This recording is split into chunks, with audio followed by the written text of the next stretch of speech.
Сайн байцгаана уу хүүхдүүд ээ. Цэнгэг усны нууц байгаль хамгаалах төвөөс хүүхэд багцуудынхаа байгаль орчны талаарх мэдлэг ойлголтыг нэмэгдүүлэхээр цахим хичээл зурлаар хүргэж байна. Хүрээлэн буй орчин байгаль экологийн тэнцвэрт байдлыг хадгалан үлдэх нь хүн бүр хүүхэд багцуудын маань зайлшгүй үүрэг байх ёстой. Өнөөдрийн хичээлээр та бүхэндээ бидний өвөг дээдэс байгаль дэлхийг хэрхэн хамгаалж байсан талаар болоод өнөөдөр бид бүхэн экологийн тэнцвэрт байдлаа хэрхэн яаж хадгалж хамгаалж байгаа талаар хүрэхэд бэлэн болоод байна.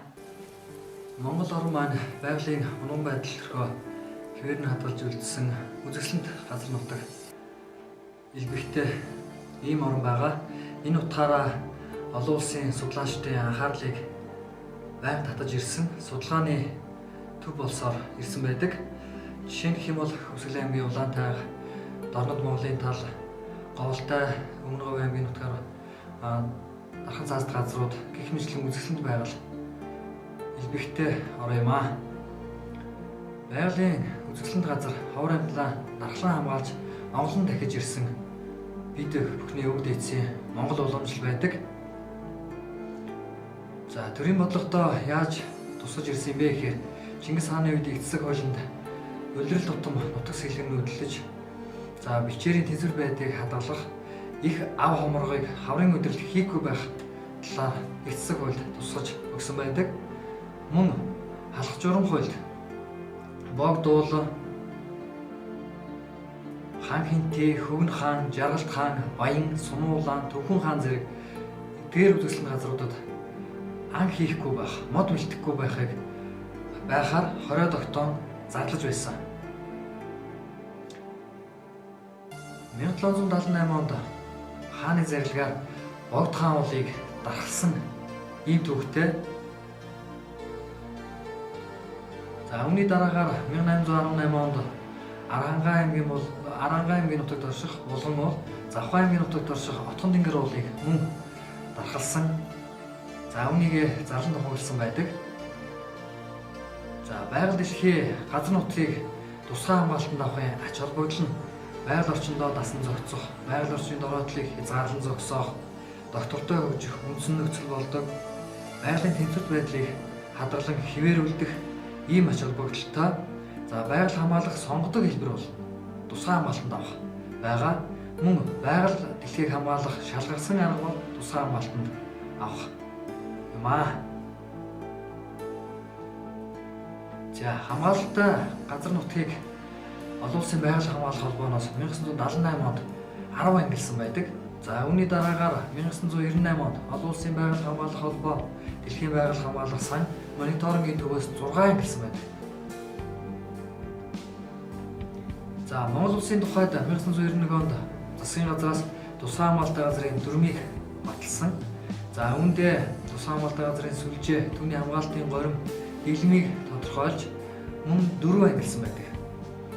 Дархан цаасд газар, байгалийн дурсгалт газар, байгалийн цогцлборт газар, байгалийн нөөц газар гэж 4 ангилсан байгаа. Монгол орны газар нутаг дээр тусгай хамгаалтанд орсон газруудыг тэмдэглэн харуулсан байна.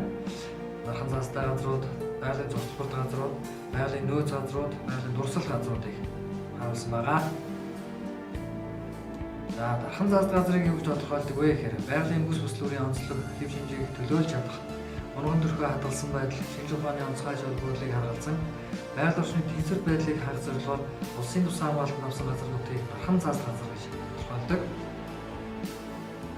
Энд ус нуурын айс авыг харуулсан зураг байна. Монгол орны хэмжээнд нийтдээ 16 хэсэгт дархан цаасд газар тусгай хамгаалтанд орсон байгаа. Нийт газар нутгийн тусгай хамгаалтанд орсон дархан цаасд газрын талбай хэмжээ бол 45.6%-ийг эзэлж байгаа. Жишээлх юм бол Богд хаан уул, Алтан элс, Говийн бар дархан газар, Дорнод Монголын тал, Говийг дархан цаасд газар, мөн дээрээс нь Отгон тэнгэр уул, Хасаг тайрхан, Хөгсөрхийн нуруу, Хордол сагдгийн нуруу, Говийн их дархан цаасд газрын Б хэсэг, Дахин тал, Хаан Хинтээ гэх мэтчлэн уул нурууд байдаг. Байгалийн дурсгал газрыг юу тодорхойлсон байдаг вэ гэхээр байгалийн өрмөс тогтцтой төв соёлын дурсгал төвийг хамгаалах зорилгоор тусгай хамгаалтанд авсан газар нутгийг байгалийн дурсал газар гэж тодорхойлж байгаа. За жишээлх юм бол Говьтай аймагт ээж хархан бол байна. Байгалийн үзэсгэлэнтэй өрөөс тогтцтой ийм бол байгаа. За Монгол орны хэмжээнд 14 газар хэсэгт байгалийн дурсал газрын статусаар бүртгэсэн байгаа. За нийт тусгай хамгаалалт газар нутгийн талбайд эзлэх хувь 0.48% буюу хамгийн бага одоо газар нутгийг эзэлж байгаа. За эдгээр газар нутгуудаас дурдах юм бол мөнгөн сахар бол Бидэр яахан нуур, Аян дээрх яагүй, Сүйхэн туул, Булган уул гэх мэтчлэн. За мөн ээж хархан нуур, Дороод улгуу, Хөргийн хөндөй, Шилийн богд, Хүйсийн 8 нуур, Хөрөн бэлчэр гэх эдгээр газрууд байгалийн дурсал газрын статусаар ангилагдсан. За байгалийн өнөөдрийнхөө хадгалсан төв соёл, экологийн боловсрол хүмүүжил, танин мэдрэлийн ач холбогдолтой аялал жуулчлал хөгжүүлэх боломжтой газар нутгийг байгалийн цогцлборд газар гэж тодорхойлсон байдаг.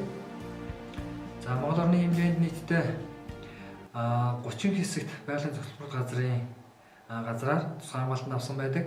За нийт талбай хэмжээ бол тусгай хамгаалалт газар нутгийн талбай хэмжээтэй харьцуулахад 44.5% байгаа. За эдгээр газруудаас дурдах юм бол бид бүхний сайн мэддэг горигт хэрэлж байна, гой гурван сайхан байна, хан хөхийн нуруу, сийл хөхийн нуруу, тархтай нуруу, за мөн дээрээс нь хар ус нуур, хорог тэрхийн цагаан нуур, хяргас нуур, хангай нуруу, хустай нуруу, хөвсгөл нуур их зэрэг газрууд байгалийн цогцлборд газрын статусаар тусгай хамгаалтанд байдаг. За байгалийн нөөц баялагийг хамгаалах, нөхөн сэргээх, экологийн хэцүү байдлыг хадгалах зорилгоор тусгай хамгаалтанд авсан газар нутгийг байгалийн нөөц газар гэж тодорхойлсон. Монгол орны хэмжээнд нийт 30 газар энэ тусгай хамгаалтанд авагдсан байдаг. За тусгай хамгаалалт газар нутгийн нийт талбайд эзлэх хувь 10.87% байгаа.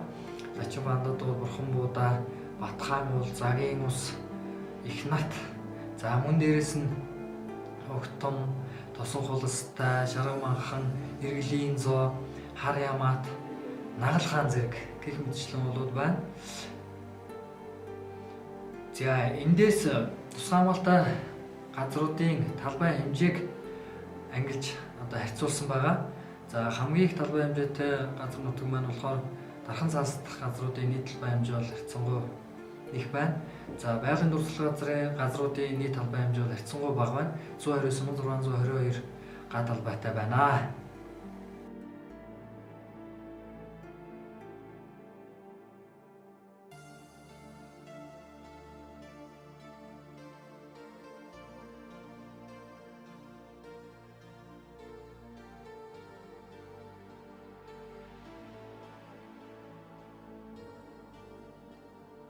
Ингээд та бүхнийхээ цаашдынхаа сурлага өндөр амжилт хүсье. Анхаарал хандуулсан та бүхэндээ баярлалаа.